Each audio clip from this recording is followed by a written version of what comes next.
So, you played Wolves of Mercia. I did play Wolves of Mercia. So Rowan talked about it on our podcast last season, and I went to a game night with friends recently, and I brought it, and I was so excited to play Wolves of Mercia. And then I realized I would have to learn the rules of a game, which we've established on this show. Sounds like TV static to my ears. Yeah, have we really talked about that a bunch? Because it's baffling. Well, it's not baffling. I actually totally get it. You're amazing at playing games and really don't enjoy learning the rules, which I think people who are less involved in games wouldn't understand the difference. It's that mental block of like, oh, I've got to learn this and be on and figure it out. And it's being on and mentally thinking in a different way than playing games are. So I looked at the box for Wolves of Mercia and knew I wanted to play it.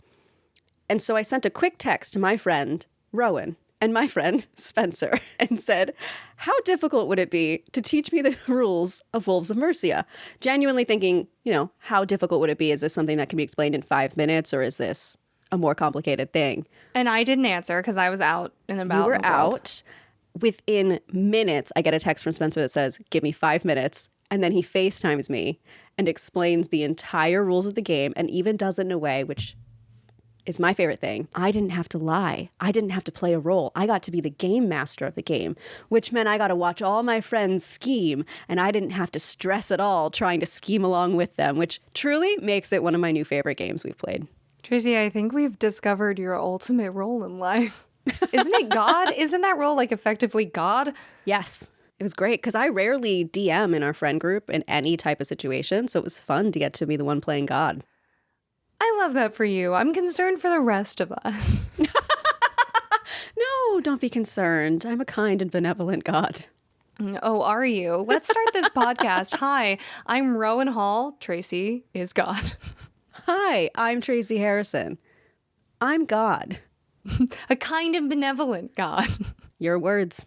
And this is Willing and Fable, the Mount Olympus of podcasts that brings you original retellings and in-depth research on the history, mystery, and mythology that makes the world so fascinating. I don't think I can start the podcast that wonky as the first episode of season 4. We're in season 4, baby. I think it's the best way to start season 4. I love it. We're on season 4. We're on season 4. We have done 100 episodes. Welcome to episode 101.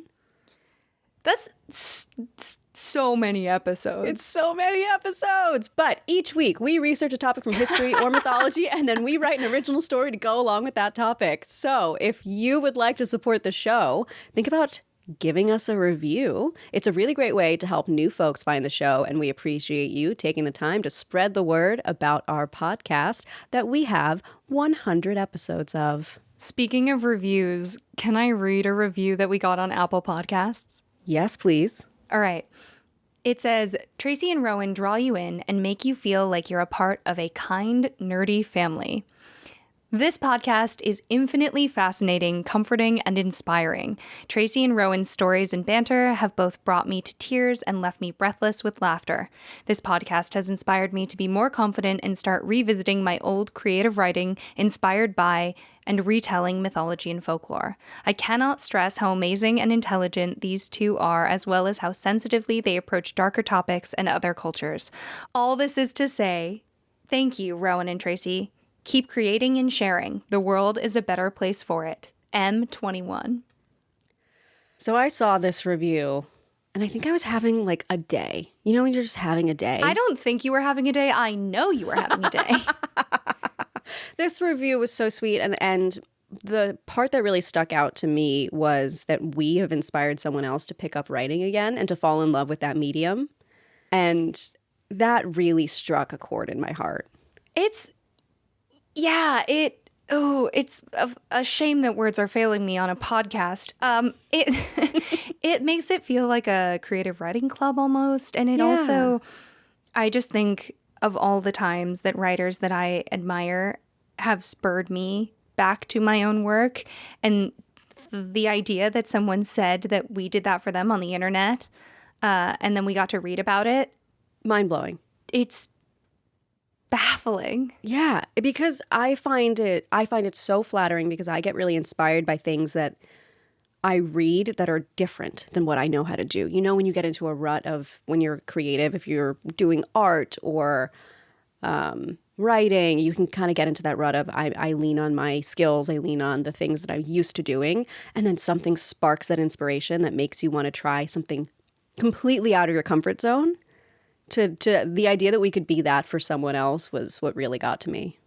Yeah, I don't know. I've read it more than once on a couple different days that were spicy, and I really appreciate it. And truth be told, when you review us, it does make a difference online with people finding the show, but also it just makes us feel gosh darn good. Or you can support the show by going and finding your great-great-grandmother's cookie recipe and recreating it. Maybe bring along some friends and family while you do it. Eat those delicious cookies straight out of the oven and have a wonderful day. Or you can just keep listening to the episode. But no matter what, we are so happy to have you here. So we've never done an episode like this one before. We have not. We've been asked a couple of times by listeners and also people we know to do supercuts of stories, just the stories from episodes. And we've never done it before. I don't exactly know why. I don't know either, other than it was nice to have this little break to sit back and kind of revisit the old stories, because during our seasons, it's pretty much go, go, go, move forward. What's the next thing? How can we improve? What can we try new? That we don't always think back to what we've done. So this was a really fun exercise for me to get to go back and explore what we've created already. Yeah, it was really informative going back and listening to work that I haven't visited in a while. Because the thing about making art is that you consume your work constantly while you're in the process. It's just all of the time, to the point that you're like, oh, I hate my own painting, Yes. my own writing, my whatever. So by the time it's out, I know I usually take a period of like, that doesn't exist. I don't. Once an Absolutely. episode's out, I don't acknowledge it. But you and I do both consume our older work because you have to. You have to know what you've done and learn. And this show is now, we're entering year 4. So we've changed a lot over time. We have. And I don't think we've really taken stock of that in quite this way ever before. So, Rowan, why don't you share with everyone what the theme of these stories are? That's kind of you because you picked and curated this theme. But I could never. Let's be honest. I could never. Okay. So our episode today is a supercut of wholesome monsters that we've done on this podcast. And I remember when you suggested this as an option and I went, great, none of my stories are in here. I'm out. That's awesome. Do your thing, girl. And then that wasn't how it went. No. 2 of these are yours. And one of them is one of my favorite things you've ever written, which we will have a lot of discussion about. You say that all the time. I love your writing. I love you. I love you too. I just really love, I know it's one of those things where it's like the most recent thing of yours that I've read or listened to is like my new favorite thing that you've ever done. But for these episodes, I very much pushed for one of the stories to be in here because it, without revisiting it, still stuck in my mind as one of my favorites. Yeah, that'll be fascinating. But first up, it's you. First up is one of my stories from episode 26, Monster Mash. We're talking about the story of the squonk, everybody. Yeah, and this is one of the most referenced creatures, beings I think we've ever covered. People talk about the squonk all the time. They do. And so for those who don't know, the squonk is the Pennsylvania state cryptid. And That's where we're both from. yes. This creature is canonically wet, warty, and weeping. I love him. He hates his own reflection. And because this creature was so pitiful, he tugged on my heartstrings. And so I wrote a story about making him some soup. And in this recording, you'll actually hear Rowan interrupt me to comment on the fact that I'm telling an aggressively wholesome story. Did I really? Yeah. All right, episode 26. It's on nights like tonight, when the air is chilled by an incoming storm and Granny feels the ache of it in her bones, that she always stands in front of the stove and makes soup. You evil bitch, you made a story with a grandma and a squonk. Listen, I needed to make myself feel better. This friendship is over. Why? It's too many emotions. No, it's all good ones. I don't do sad things. All right. I grew up in the woods of northern Pennsylvania in a small but cozy cottage that my great-grandfather built in the woods. My family has lived in this house since my granny was a little girl, and for a long time, I never thought to wonder why she did the things she did. I never questioned it as a child. Parents and grandparents often do things children barely understand, let alone question. In fact, it wasn't even until I got older that I really started to notice the habit at all. That's when I noticed that she didn't just do this ritual on stormy, late summer nights, but any time the weather was unbearably cold or particularly harsh. Without fail, each time, my granny would pull herself up from her favorite chair, every bone in her small body seeming to crack, and walk her way over to the stove. Once the soup was steaming hot, she would place it into a large mug or bowl and walk straight out the front door with it and put it down on the porch. She always kept soup in the freezer or the fridge, and if we ran out, she would immediately make more. It never made sense to me, but I just assumed it was because of a hardship in her early life. Maybe she'd gone hungry as a child once and was always prepared just in case that happened again. Why she felt the need to take the soup for a walk outside in bad weather, that was beyond my comprehension. Though once I did notice the odd behavior, it began to irk me more and more. As Granny got older and her body grew more frail, my mother began picking up the habit per Granny's request. Pull the soup out of the fridge or the freezer, place it on the stove, and heat it until steaming. It was always the same soup, a vegetable minestrone of potatoes, onions, celery, carrots, and beans. Once hot, it went into a bowl and was walked straight out the front door and put on the porch. Finally, when I was 13, I demanded to know what was going on. I was basically an adult now, and I knew this was not normal. Why did we always put soup on the front porch when the weather was bad like some crazy people?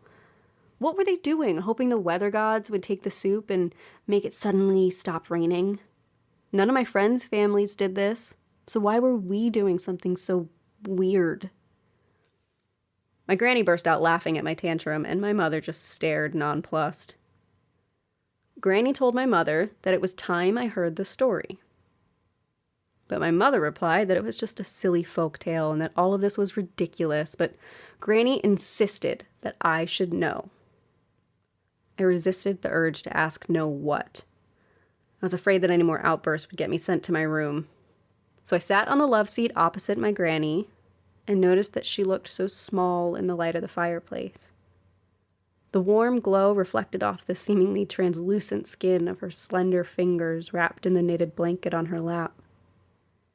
She began her story. When she was a very little girl, my great-grandfather built the house that my grandmother, mother, and I all grew up in.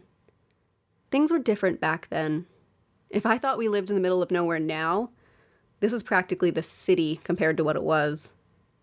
Granny used to run around these woods with her brother from sun up till sundown without a care in the world. Folks would try to warn them of monsters in the woods, but that only spurred them on to explore even more. So one day, my great-grandfather took Granny's brother into town, and my great-grandmother sent her outside to do some chore or another.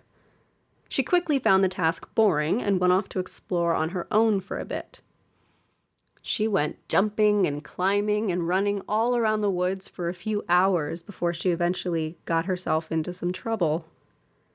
She had just climbed up a very lovely-looking tree when the branch underneath her cracked and fell, with her right alongside it. Granny doesn't remember the fall, just the sudden pain in her leg when she hit the ground. It took all the courage she had to look down, and when she did, she knew immediately that her leg was broken. She tried to stand, but she couldn't even move, let alone get herself off the ground. She was stuck on the ground, in the mud, in the middle of the forest, miles away from home. She was scared, cold, and alone, and without knowing what else to do, she burst into tears. It was in the midst of her weeping that she heard a noise in the brush beside her.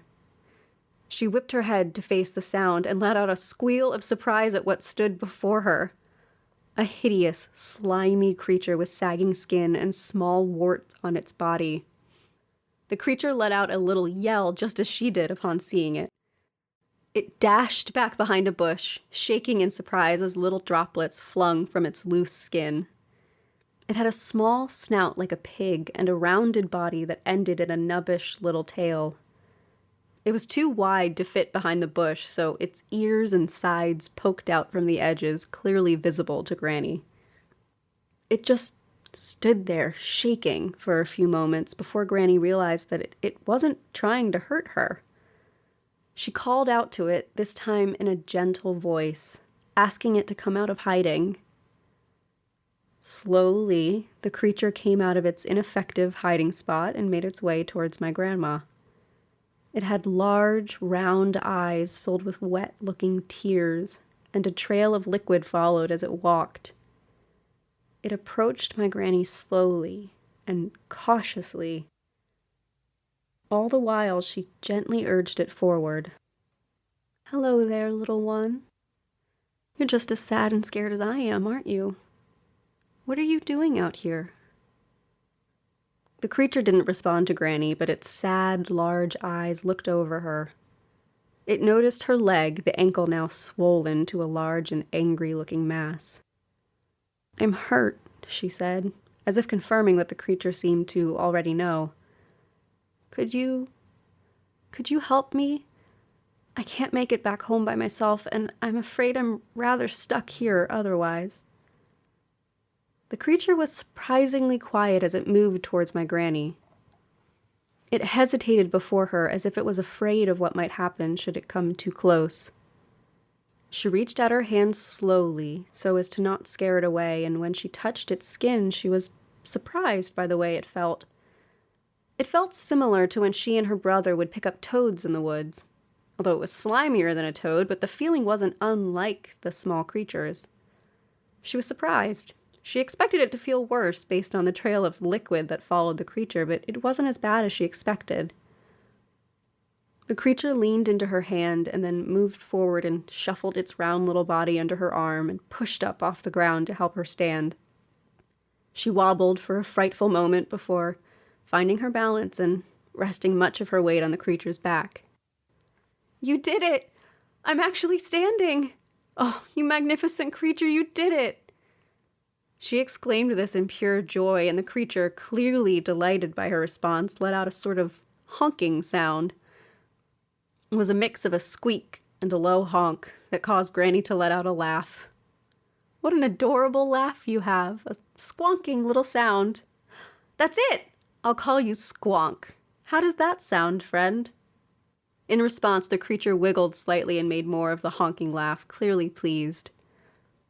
"Squonk it is," Granny declared. "Now if you would please help me walk home, Squonk, I'd be ever so grateful." The pair hobbled their way back to the house in a slow but steady process of hops, limps, and jumps. When Granny arrived back to the cabin, her mother was at the front door, clearly worried about her missing daughter. She rushed forward, scooped Granny up in her arms, and held her close. It took her mother a long moment to notice the creature, but when she did, she looked at it with concern and appreciation rather than fear. Great-grandma came from a time when you respected and appreciated the creatures of the woods, and you did not accept their help without offering gratitude and something else in return. She did not question the creature's presence. Instead, she offered it a hearty thanks for helping her daughter. In fact, once she had Granny settled inside, she went over to the stove and poured some of the soup she'd been making into a large bowl and brought it outside.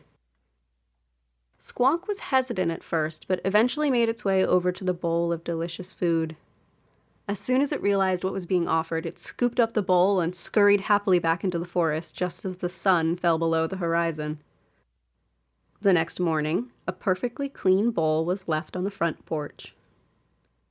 Over the years, Granny learned that on nice, warm days, Squonk preferred to spend its time alone in the forest. But when the weather got bad or turned cold, she always left out a bowl of warm soup to help the creature out, and it always left the bowl by the front door come morning. She rarely caught sight of it again, but she always knew it was there.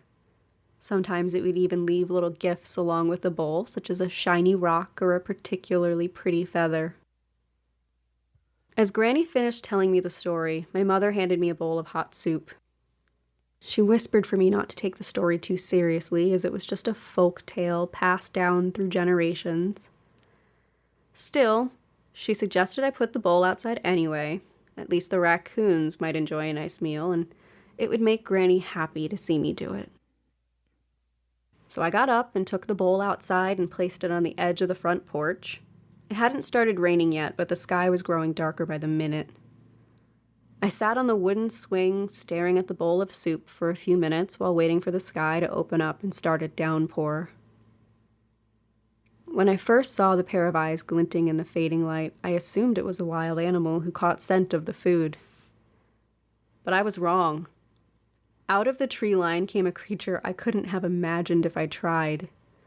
Loose skin hung around its body in wrinkles like an overweight, hairless cat.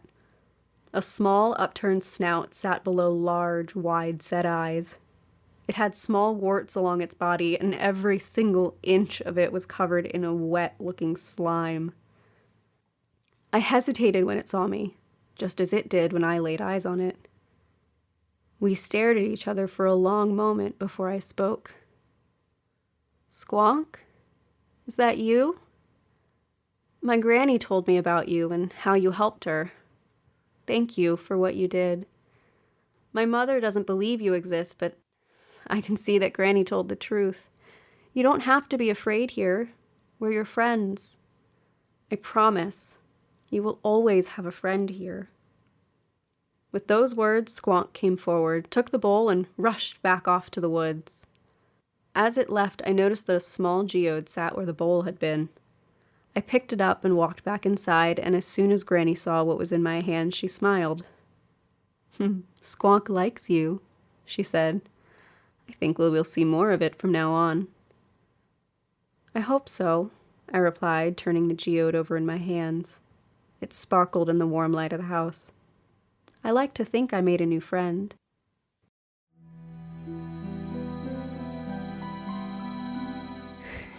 Okay.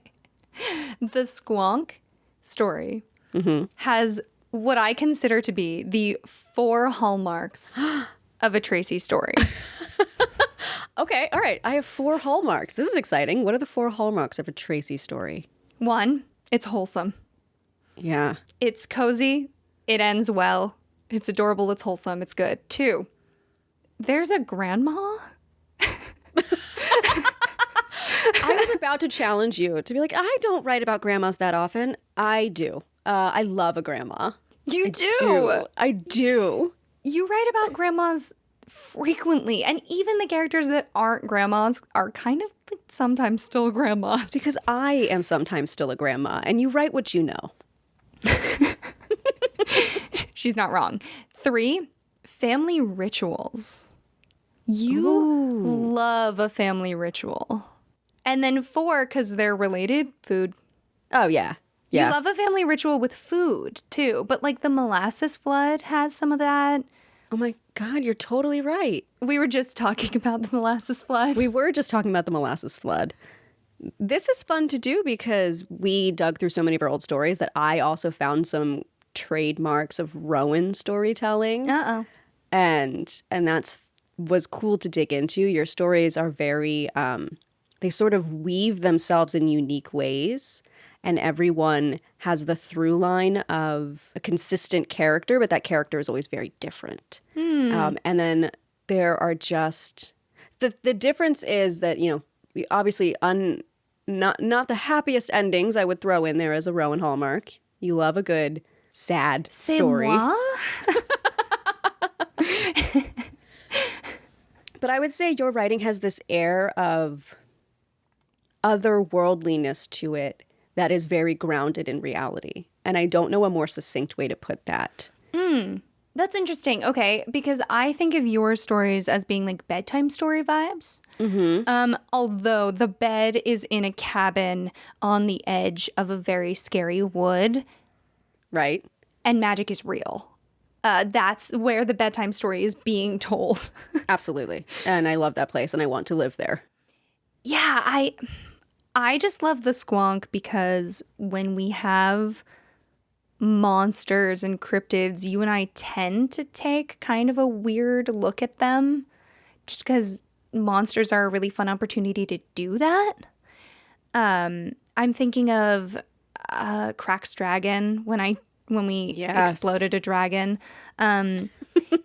Even Kappa, which is a very like specific myth, I felt like you let yourself really dive into that. That's another family-centric story. That is another family-centric story that has food because cucumbers play a big part in that story. And there's a ritual. Yeah. A family ritual about interacting with the Kappa. Huh. I may need to branch out this season. Don't even get me started listening to my own work. But anyway, I love the Squonk because, and that's one of the reasons why I think I asked if we could start with it once you pitched it, because it's just, I think when people think of your writing, they think of the Squonk. Yeah. I've said it before in the podcast, but I'll say it here. I think the reason I lean in towards these kind of more wholesome stories, consistently having a happy ending, rarely putting anything too tragic into my stories. One, I tend to know that Rowan will take that side of storytelling. And so if I want to explore it, the door is wide open for me. But I don't feel the need to explore it just so that our podcast has a difference in storytelling or a different perspective. And the other side of it is I'm not necessarily drawn to that. I'm not the kind of person who finds catharsis in really sad films or horror movies. I just live in those feelings for a while and then that bums me out. And so when I write, I like to live in the feelings of joy and triumph and success and love instead of sadness and heartbreak and, you know, those kinds of emotions. And so that's what I get drawn towards, and that's what I like writing because it leaves me as the writer feeling better for having written it. You like type 1 fun. Fun while it's happening, fun later.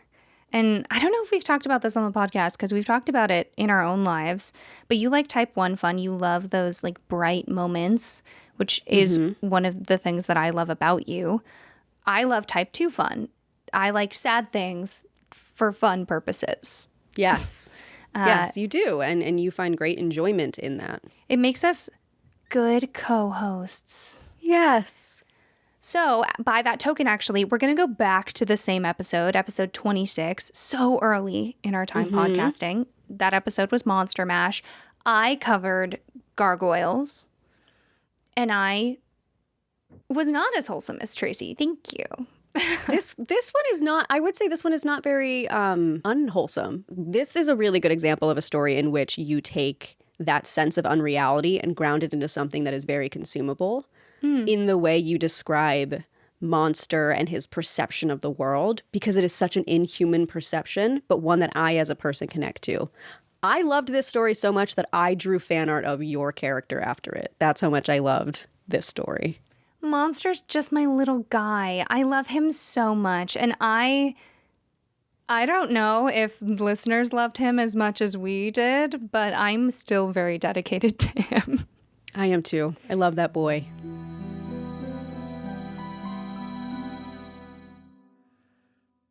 One might never realize it now. as there are bright, delightful worlds to look down upon in the palm of your very hand. But there is a place above the to and fro of the city in which time stretches out into a sweet, slow forever. Farther than your initial intuition can parse, with a craning of your neck, you will find the skyscrapers of stone that stand as markers on the little blue line you follow wherever you need to be.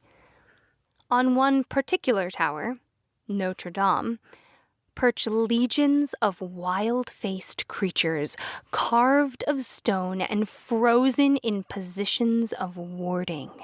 They scream at the sky or growl at faraway lands. They guide gallons of water away from their home in protective repetition. Wings and claws and teeth and eyes so wide and brows so deep that their expressions pierce the very idea of fear. Above the unceasing beating of the world down below, like frantic minnows caught in a raging flood, these beasts stand firm in an impossibly human anachronism of eternity. For them, every raindrop falls in unfathomable slowness to whisk away the very molecules of their stony existence. Somehow, the erosion of time feels not unlike waking from a deep sleep. One particular creature, with a dog-like dragon face, massive clawed paws, and thick, seemingly leathery wings, appears as if he were trying to push and separate his way from the wall itself. Half-formed, it seems that, should another millennia of fair weather pass, he might manage to extract the continuation of his self from the nearest blocks of limestone. Hind legs, a long tail, perhaps. But that would take another few centuries still, and it would be just as easy to go on without the swinging appendage. Gargoyles have a very different understanding of the world than you or I. They are smart, the majority, not even due to any particular gifts. But so long watching the world is bound to teach you a thing or two. But those things are quite different from what you or I claim to know. For example, this gargoyle has no real use for a name, but he's learned that names are what beings are called. He thinks that he would like being called one day, and since he's heard the word monster used so much in reference to him, he's adopted it. The word sounds important, and it makes the young people get loud with what they call laughter, or even screams that lead to embraces from bigger people. For the small ones, loud is often good. For the big ones, it's always bad. When people have water streaming from their faces, it's a very bad thing indeed. But when the water runs from his, they say he's operating correctly, which makes the people bare their teeth toward him. Another good sign he's learned. Monster doesn't understand why the people also call themselves he or she or they, but he noticed long, long ago that the he people had all the power, and Monster certainly feels powerful, so it must be the truth of the words for himself. When Monster was first created and set into Notre Dame, his gaze was tilted toward the distant horizon. He could hear these exciting sounds below, but he could not see them. So over time, inch by fractional inch, the beast lowered his head, a movement so minute as to become stillness. He thought long and hard about how he might continue his very important duty of protecting his home from draining water, while still getting a look at the noisy things beneath the walls. When he finally managed it, Monster found his way to peer down at the flocks of people. It's not uncommon for stone statues to move in this way. It's a bit of old magic some humans can still do. With the time it takes to work with stone, the care that an artist shows, and the layers upon layers of magnificent, imaginative belief imbued into the resulting form, it's no surprise that they are bestowed with beautiful life. Every sculpture you can imagine now has diligently made adjustments to their form so that they might live out the richness of their own eternity. How lucky for the sculptor to give and then receive perfection in progress. You'll also see how the personality of each creation comes out with much influence from their creator. This is especially true of gargoyles, who are as varied and moody as any gathering of people. The gargoyles and the grotesques and the chimera might chat for unceasing hours if only the wind would blow words through their open mouths more often. Or they could find a way closer to one another to pass the time in safe, together sort of stillness. These figures use an architecture of loneliness to support the vast building they share. But then, Monster met a family of birds. One year, the gargoyle couldn't remember when, a family of birds came to nest on his head. He'd recently slipped out of the fine netting that covered the cathedral for as far as he could see in any direction. No people rushed to stuff him back inside, so with a view of the wide, uninterrupted sky, Monster was overjoyed to discover a pair of the soft, fluttering beings dancing in and out of his vision. And like a breath, they settled on his head and made a home. Their weight was barely noticeable, but distinctly warm. It felt completely unfamiliar to the tooth-bearing beast, and he wondered, day after day, if this is what quickening was. He understood, in a new way, that there was cold, just as there was warmth. Soon, there was more of these delicate bird sounds emanating from their unseen roost, smaller even than the pair he was familiar with. The gargoyle wanted desperately to look up at them, but moving his head would take longer than the bird's lifetime 10 times over, and to turn his gaze would be to toss their home toward the ground. After a few years, he'd only just begun to learn their language. It was very fast, you see. Like the people of the ground, the birds, they flickered and pattered like hard sleet on glass when they spoke. Monster understood the language of eternal things. Sun, stone, moon, time. It's a slow speech that makes translation very hard. He knew generations had come and gone, for the pairs of birds that came and went were familiar, but different over time. So little by little, he opened his mouth wider. This way, the birds would always come home. They could find shelter from the sun in his maw when it was hot, and stay on his head high above the gushing when the river of rain ran through him. To Monster, their return and their children's return sounded like thank you.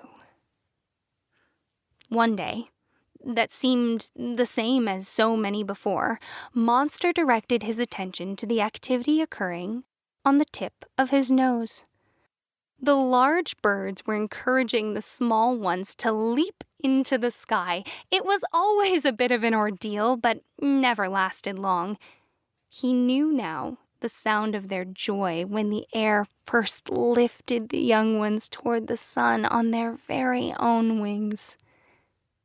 Then, In a moment so fast, most gargoyles would never even notice it in their stillness, the smallest bird leapt and did not fly. But Monster was practicing that quickening that he felt when the birds were nearby, and every atom of his being was focused on the soft creature as it fell toward the loud ground. And the monster of stone caught it. The action was shocking. There was a groaning like thunder and a crumbling of dust, and the very building around him protested.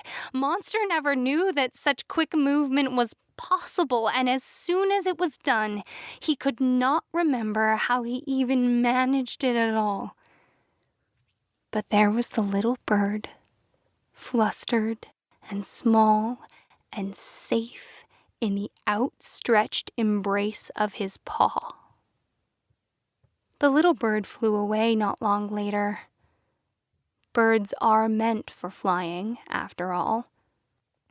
The next rainstorm, Monster understood what it meant when people rained from their faces. He felt overcome by elements which welled in every space his stone could hold.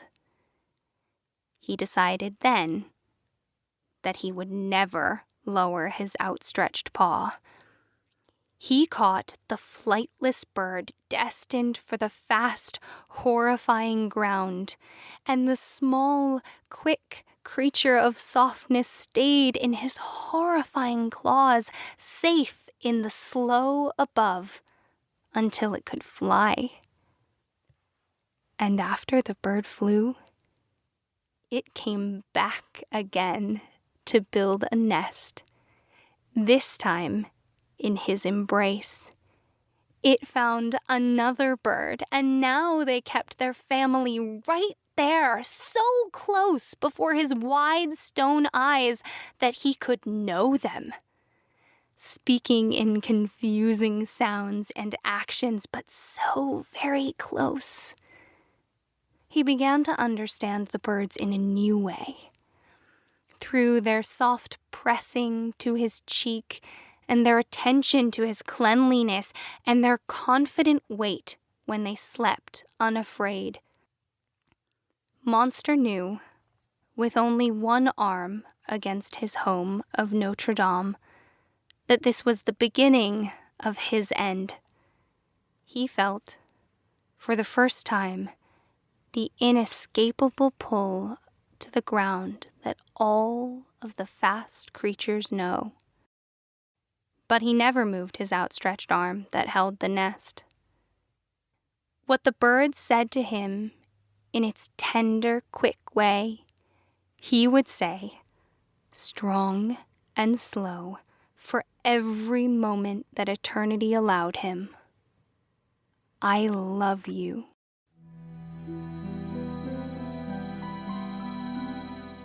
So the way that you weave the words in this story to express the length of time that Monster lives is one of the things that is the most impressive and effective in this story to me. Every time that I come back to it, you find a way to communicate the concept of time in a way that I have not seen anyone else do, and I love it. Here's the thing. You're being so kind saying this. You're not doing the call me out version, but the call me out version is I write about time so much, and I didn't know that until we really did this big look back.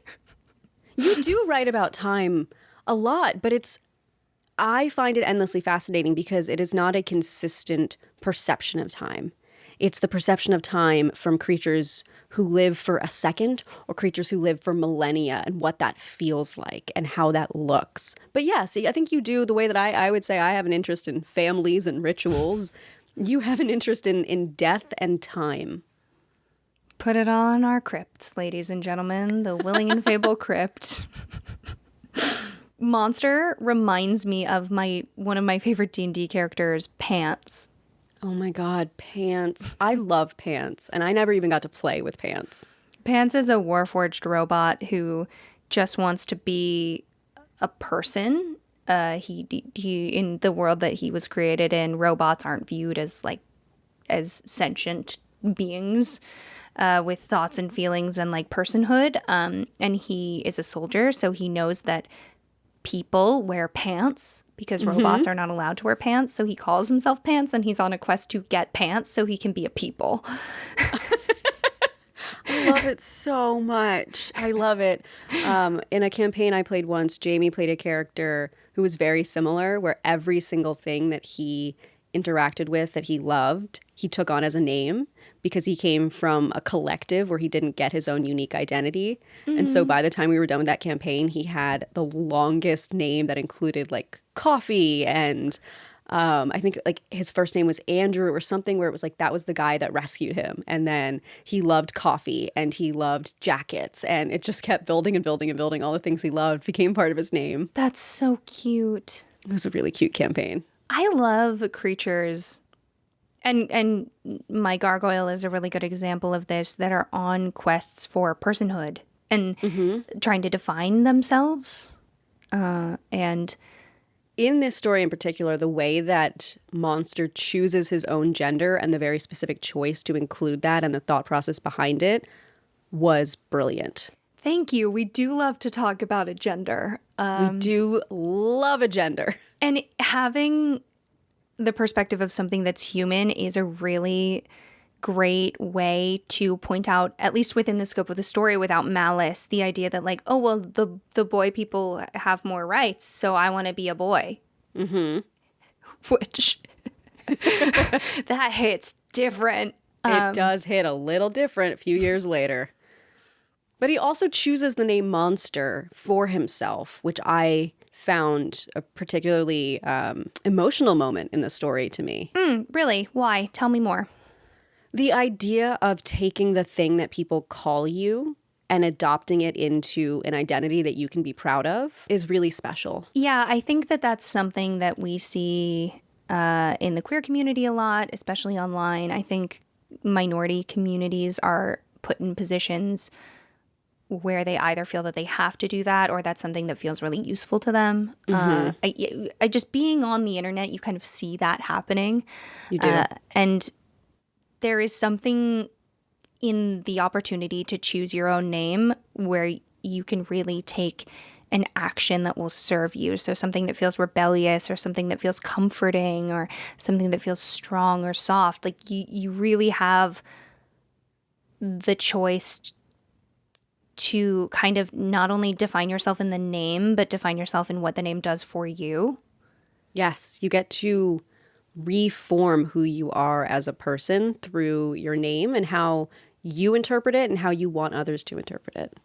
And the same goes for nicknames. I had a conversation recently with a friend about nicknames. And nicknames can be so fun and helpful and charming, and they can also be so awful, such a punishment. Did you ever have many nicknames? I know people tried to put nicknames on you growing up, and you were very anti shortening of your name. Yeah, I don't usually let people call me nicknames. I don't really answer to it, and I don't let people call me shortened versions of my name, but I do have a nickname that I've gotten, I guess, during the last, 6 months. That's kind of since this like period of when I had to move away and the podcast got wonky. I acquired the name Captain, the nickname. Ooh, and now some of my friends like call me that. Captain, which is like such a good nickname. That is good. That's a good one. And actually, weirdly, I can't believe I'm doing this. This is kind of a good transition into your next story. Yes, it is.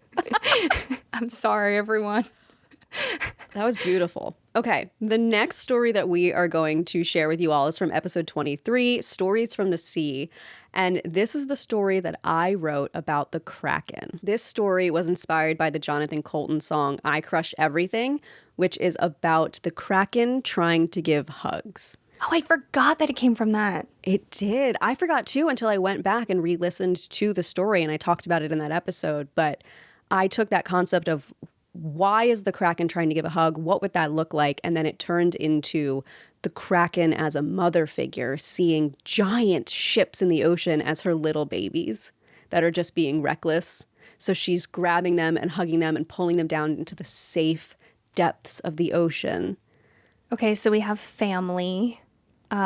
We have a mother figure. I do love a mother figure. I love a mother figure in storytelling. I love a mother figure who will burn the world down for her children. We talked about that early on in the podcast in the Tiamat episode. There's something very interesting to me about that concept because I think it stems to the idea of a mother who will do anything for her children as the ultimate ally. There is absolutely nothing that could get her to turn her back on her own children when she would burn the world down to protect them. And that's really fun because in that scenario, then there is no boundary that won't be crossed. I love a mother figure that is not born out of classic motherhood, like made baby, had baby, am mother.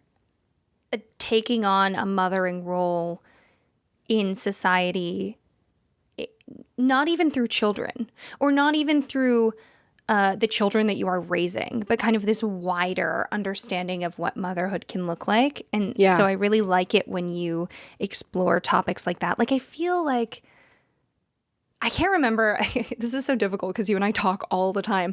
I can't remember if we talked about this on the podcast or off, but when we talked about Inanna and all of the roles that women can have, that people can have, and how so often in a Christian perspective, it's easy to forget that like goddesses can be so multifaceted. That's something that we talk about all of the time on this podcast. And in one goddess, you can have someone who is both mother and murderer.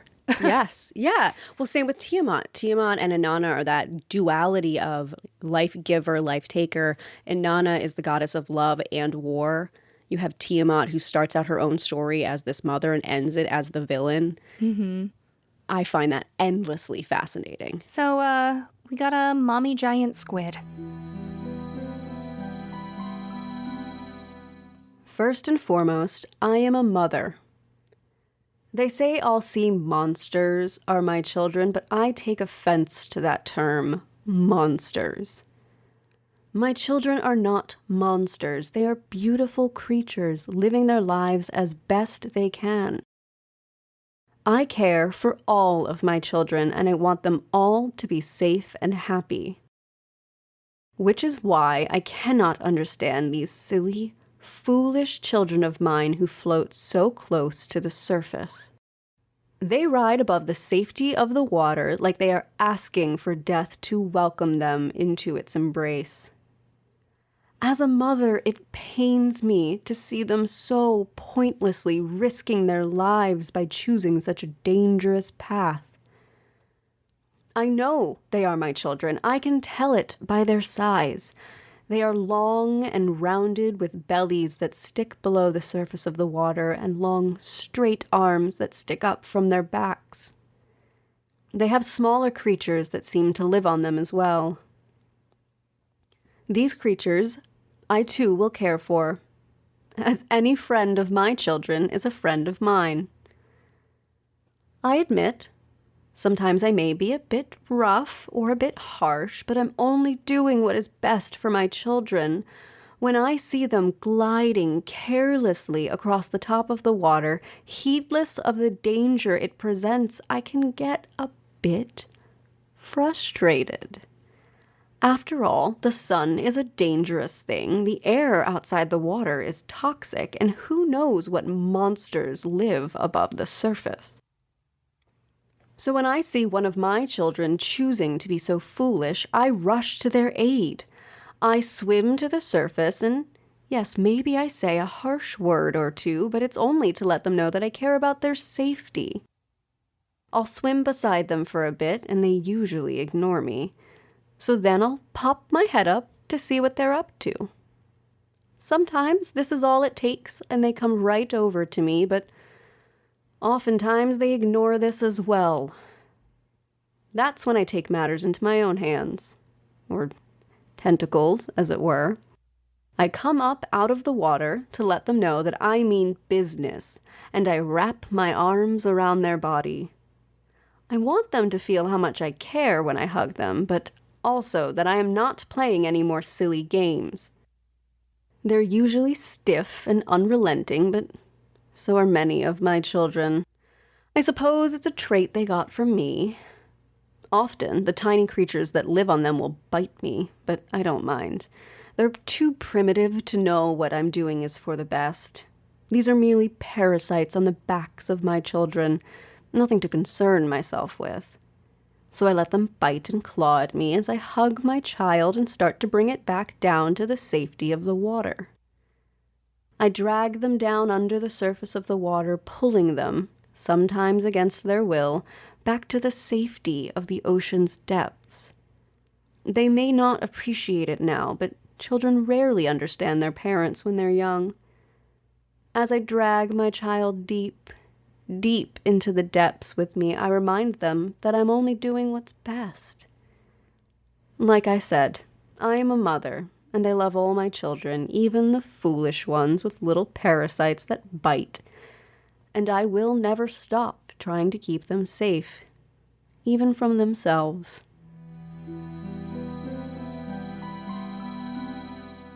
I remember it having to be cut out of this episode, how hard I laughed when you first described the little people on the ships as like parasites, just little biters. Yes. Because if you're living on this cosmic scale and you think the giant ship is your little baby, I would think that you as the Kraken would see the sailors the same way we see barnacles on the side of a ship. Just this nuance. Making this things big really changes the ball game. Mm-hmm. Like being that big. So big that the ocean seems like a confinement. Ooh, yeah. Cosmically big. That is incomprehensibly large. And that was really fun to play with because then how would you see people? You don't care about them. They're irrelevant. As long as they're not bothering your child, they can stay there. But then when you start dragging your baby boat down into the depths, you're not really worried about the little parasites crawling around on it. Just a little hug. It's just a quick little hug. Keeping you safe. Because you read it in mom voice, it made it even better when you were talking about essentially people drowning. Because you're too big to care. And I think we forget that we're not the centers of the whole universe. We're not? Oh, no, Tracy, I'm so sorry to be the one to tell you this. What a bad day for me, huh? Golly. Oh, shucks. In this story, even though you took a more comedic, wholesome, kind of just fun, light approach to it, this feels like a continuation of the legacy of women as monsters. We've talked a lot about that in relation to the Greek pantheon. Medusa, Scylla. This Kraken depiction reminds me so much of Scylla. I would love to write a follow-up to this where Scylla is like the sister of the Kraken in a like spiritual sense, and it's like Aunt Scylla and what that looks like. How fun would that be? Well, Scylla also is filled with rage at people in a way that this Kraken is not, which is, you know, you can talk about that for better or for worse. Like, why are these monsters always women? Why are they always upset? Why are they man killers? But to have Scylla, who is a sea monster that's like a man killer, ship destroyer, and then have the Kraken that's also a man killer, ship destroyer. Mm-hmm. But just because you want to give us some love. And here's my thing, and this is why maybe we'll cover Scylla at some point, because what if we twist Scylla's story? What if people like us say that she's a man killer, ship destroyer, because we don't know her story or motivation? I mean, I know in theory we do know her story, the transformation, all of that, but playing around with it is where we get to have so much fun on this podcast of, hey, what if we twist the narrative? Yeah. What if we know something you don't know, and then we share it? That is our kind of favorite tack to take, boat joke implied. Okay, now on to the story I'm very excited about. Yeah, we're going back in time even further. This episode is number 20. It's cryptids. It's where I covered Mothman. Mm-hmm. And you know what? I'm not going to say anything. Okay. We're just going to roll the tape.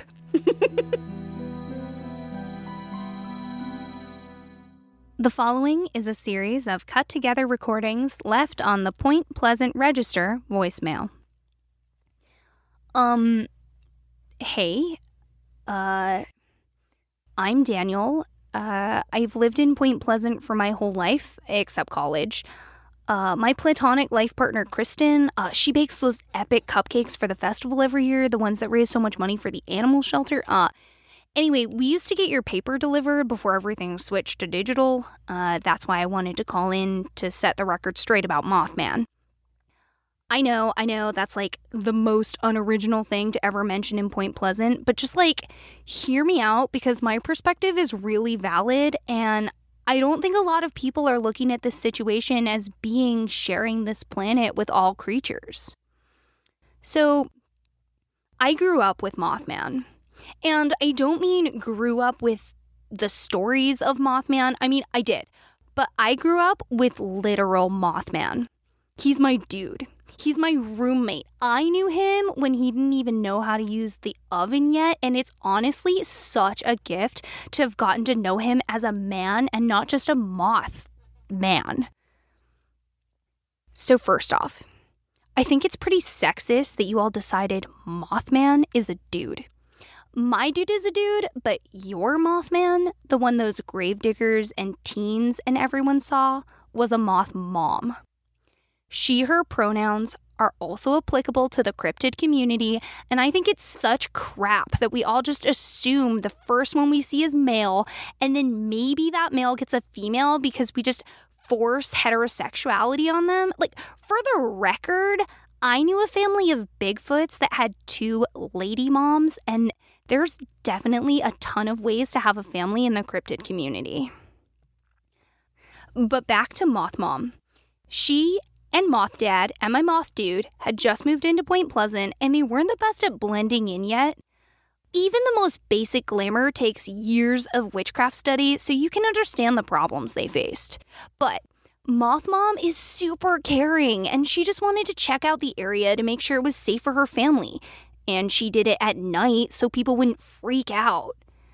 She straight up ran into those gravediggers because she thought they were grave robbers. And she's a mom. Of course she busted up that makeout point stuff. You can't just be pulling your shenanigans and get caught by someone's mom and say to the newspaper that you were afraid for your life because you were going to get grounded.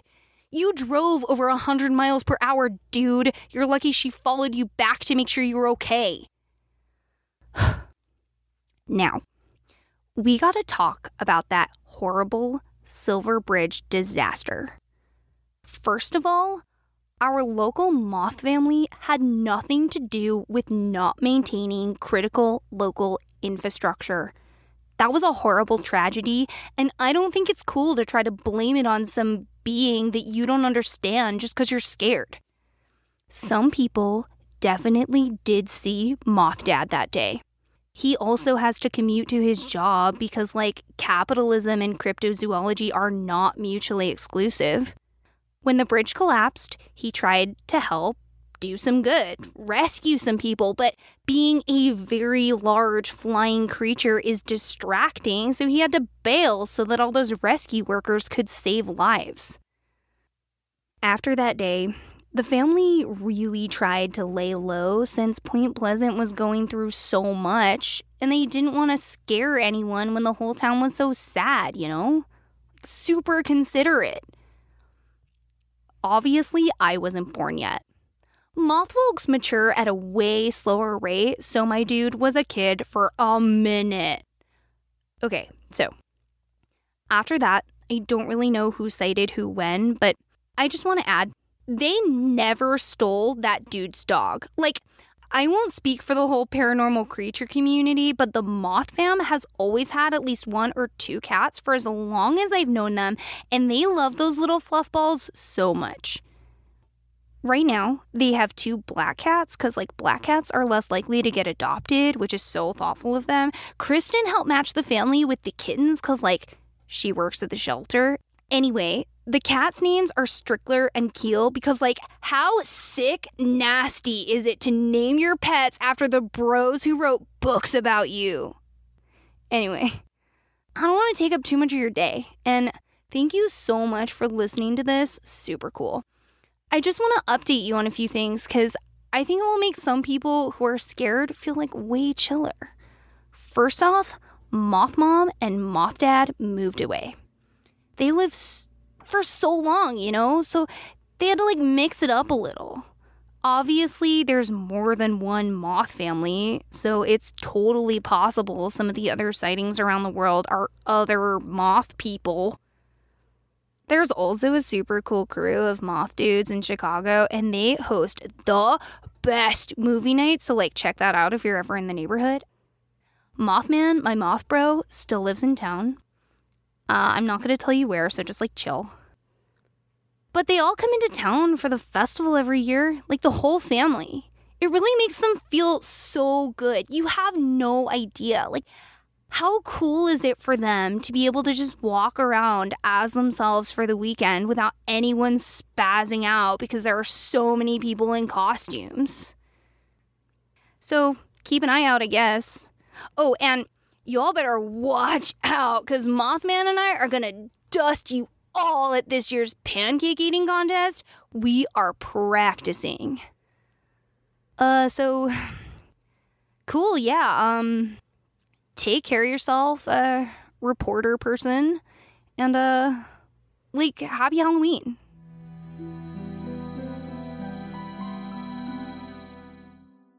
I don't like this story. I love this story. The day that I can listen to this story without laughing out loud wherever I am is going to be the saddest day of my life. I think this is a brilliant retelling of Mothman, and the voice you used makes me so happy. So Mothman, my moth bro, was born of playing Aw Dang Mothman Won't Move Out, which is a TTRPG one-shot, and we played it on Playtest Pals. I played with Kaylee Bray and Sage Ryan. We were streaming, and Mothman was a roommate. That's how the game is played, and I played this guy named Daniel, who is a skater bro who's just like trying to be woke, I love it so much. But behind the scenes, Tracy and I had a lot of back and forth on this because she pulled it because she's the best. And I went, oh God, no, I don't like this. I don't think that it's worthy of being clipped and replayed. And you pointed out, and we talked for a while, but it is actually interesting to then talk about, like, we write so often that not every single thing we've ever written is our favorite. No, it's not at all. And we specifically ended up putting this in the episode because I feel so strongly about it from a positive perspective. I love this story. It has stuck with me since episode 20. It's one of my favorites. I think it is a unique version of your writing style. And you don't love it. And the idea of discussing that and discussing different perceptions of the writer versus a consumer was something really interesting for us to dive into. Yeah, one of the things that this podcast has allowed to happen in my life is that people talk to me now more often about writing, which is really cool in my personal life. Mm-hmm. And one of the things that I hear a lot is people being nervous that their writing won't be good or getting caught up in it needing to be perfect. And you and I basically, for better or for worse, just decided 3 years ago that every week this show is coming out, whether what we wrote was good or not. Yeah, it's sort of the ultimate exposure therapy, isn't it? It really is. And I would say 100% unequivocally, without a doubt, that it has been so good for us as artists. Yes. And I liked this story when I wrote it, and when we put it out, I was very excited about it. And it is just, I think over time, I don't know whether my writing is actually better or if my experience with my own writing is just better, because that's distinctly different. It is. The process of writing versus the result of writing. But hearing it now, unlike most of our stories where I don't necessarily feel compelled, I just want to retool it. And I seriously, when I listen to our stories back, maybe I'll go, oh, I wish I'd picked a different word, but I rarely feel the compulsion, I should say, to go back. What would you change in this if you could? Gosh, I don't know. And I think that's part of the problem. I'm just so consumed by not enjoying it. Which is, like, again, that's one of the reasons why I pushed against putting this on the episode and why you really advocated for it, to your credit. But, like, to come on the show and say, like, I don't have a plan for how I would do it differently. I don't have some greater wisdom for myself even. I just want to do it differently. I'm just living in that frustration because to actually rewrite the story, I would have to get through that frustration and figure it out. And I will not redo the story. And so I don't actually need to. I just sit in my own grumpiness. And I think that is your prerogative as the writer to have those feelings about it. But as the consumer and the listener and the reader of this story, it has held up for me. And it's held up for me. I think it's funny. I think it's quirky, it's creative, and it's intelligent. But I also see where it is so different from the style of writing you've grown into and the way that you sort of sink into stories. That's kind of the way I describe the style of writing you have. You are immersed fully in the characters, the story, the points you're getting across. And this one is much higher level, and it's just a little bit lighter. And I could see that being a sort of dissonance with the way that you write now. It kind of reminds me of my story that I did for the Haunted Dolls episode, which is kind of similar. It exists in this real world, someone talking about their experience in the real world at, like you said, a surface level. I also am not a huge fan of that story. Of all of the things I've written over 100 episodes, I don't dislike it. It's just not one that I would ever list off. And I think now, in going back through this, it's important for me to remember why I changed my style, like why it's valuable for me to do things like that and go to a writing place that I don't normally go. Because a friend mentioned that they really like that Haunted Doll story. And I was like, what are you talking about? That's so true. That another big learning lesson in this podcast is that we don't get to control how people react to what we put out there. Once we put it out there, it belongs to the audience. And something that we might not even necessarily click with the most as a writer could be the most impactful story for a listener out there. Yeah, that's really what Death of the Author is. I think on the internet, there's a lot of misunderstanding of where the phrase Death of the Author originally comes from. And that is that when you are consuming literary works, you can then give criticism about the work, critique, without being concerned about the author's feelings. It is not supposed to be the author is entirely irrelevant. Their work stands 100% alone. And it's not supposed to be, let's crucify the author. Not at all. It's more of the author's intent is a second tier of importance to the reader or the listener's experience of the story and their interpretation. That's a much better way to say it. And we see that a lot now with people reacting to J.K. Rowling, who, for the record, is awful and we don't buy her books or anything that she's attached to. Go find a different fantasy world. There are so many. But because that is in the cultural zeitgeist right now, that conversation really extends. We saw it a lot with Lolita. Yes. And it reaches even further to that idea of, like, you must be a bad person if you write about bad things. Which is fundamentally untrue. And ridiculous. We need ways to explore the world that we live in, and writing and storytelling is a fantastic way to do it.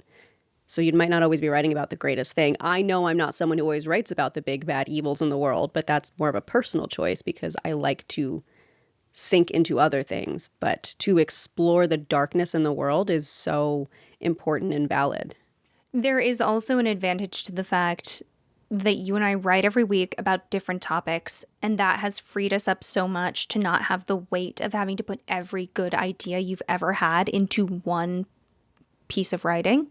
Yes. I encounter that a lot with people who are writing books because it's so many pages, it's so much time. It's so much time, and it feels like it's like you said, you need to cram all of your good ideas into one story. It feels like it might be your only chance. If it doesn't go well, you might not get a second book, as opposed to what we do, which is consistency. 101, baby. 101, baby. So that's our first story supercut. I guess story time is probably a better word for that. Story time? Yeah, story time. These are story time episodes. We're getting together and we're sharing stories around the campfire. It's like a little mixtape, but for bedtime. Ooh, I love that. So before we wrap up, Tracy, tell me something good. All right. My something good this week is that while we were off for the podcast, I got the chance to go to New York City with you and Kaylee. And we got to spend time together, and we went to see Company XIV, and we saw their burlesque Nutcracker show. It was so fun. Oh, it was amazing. They were brilliant. It's Cirque du Soleil meets burlesque meets the Nutcracker. It was so much fun, and getting to just hang out with you guys and explore the city was incredible. So that is my something good. It was really, really fun to spend that time with you. It was really easy. It makes me so appreciative of the people in my life who I can just be easy with. Yeah, that's a really good way to put it. It just felt right and simple and easy to be with both of you and exploring that city. Plus, you guys had both lived in the city, so that was fun to learn from you guys because I'd lived in Philadelphia, but I'd never lived in New York City. The thing that made me really appreciate it was when we were on the train, you and I are like in sync. We're doing it. It's fine. But we got off the subway and you were like, I have a headache. I'm hungry. I really need a bite. And we just went immediately into a McDonald's, got a Diet Coke and some fries, and just kept walking. And it wasn't an issue. It wasn't a thought. It just was so healthy and fun, like well adjusted. Need snack, get great. Snack. Yeah, absolutely. Need snack, get snack. I feel like with other people that could have been such an ordeal.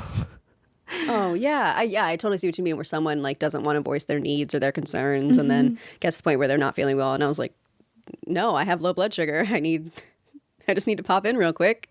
And it was great. And then we, shared a Diet Coke and some fries. What's not to love? Honestly. Where's the bad thing? I don't see one. I don't see one. So now, Rowan, it's your turn to tell me something good. So I, last week, went to the Museum of Jurassic Technology in Los Angeles, which is one of the best, coolest things I've been to in a very long time. And as I'm starting this story, I'm realizing there's so little I can tell because I would be crushed if I spoiled it for anyone, especially you, because you and I already have plans to go when you come out to visit. It is, well, first of all, it goes hand in hand with this podcast. It is simultaneously like turning the light on society and making a comment on it, and just is an absolute buck wild journey where the entire time you're like, what? Wait, no, wait, what? No, wait, now, what? Just over and over again. And it has everything from science to history to art to stories to I'm so beyond sold on this. Real birds. Okay, I love birds, so that's exciting for me. I do have some people in my life who are afraid of birds, so it's good to know because some people really don't like birds. Well, the bird thing is very optional, but you can go up onto the roof of this building and have tea in a little garden where mourning doves are just hanging out. Oh, we're doing that. Yeah, you'd love it. God, when you go into a museum and you're reading the curation and you're thinking to yourself, am I stupid or is this badly curated? Yes, but usually it's just me being like, wow, wish my brain was better, huh? Oh, I really have the audacity. I walk around a museum with the audacity. I'm like, nope, I don't like this. No, you should have focused on something else when you were curating. This is foolish. You have no idea what the artist was thinking. Shut your mouth. And you know what? Good for you. Don't let white men have all the audacity. You should have the audacity to critique a museum curation. I do want to be clear, though. I keep that between me and maybe my companion if they want to participate in that. I'm not going to march around a museum and say that. Oh my God, that would be so funny.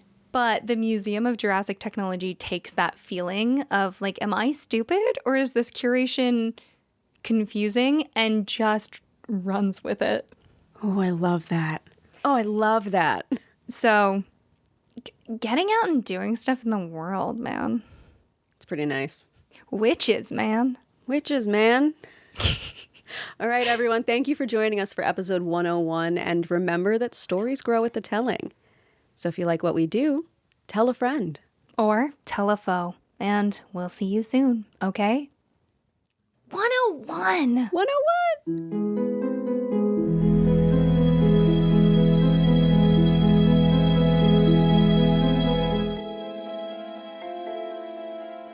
Thank you so much for joining us for the Willing and Fable podcast.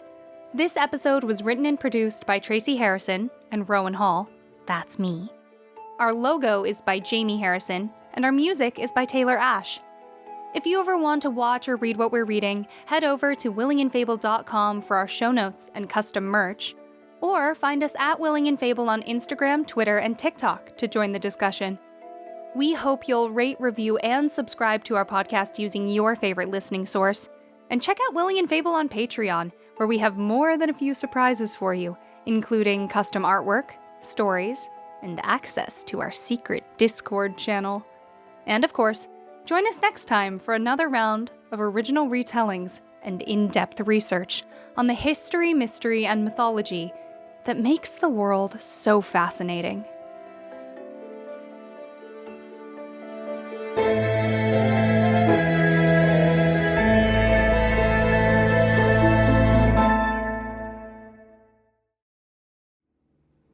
The Bloody Red Baron and Snoopy are having a fucking battle over the top of my house.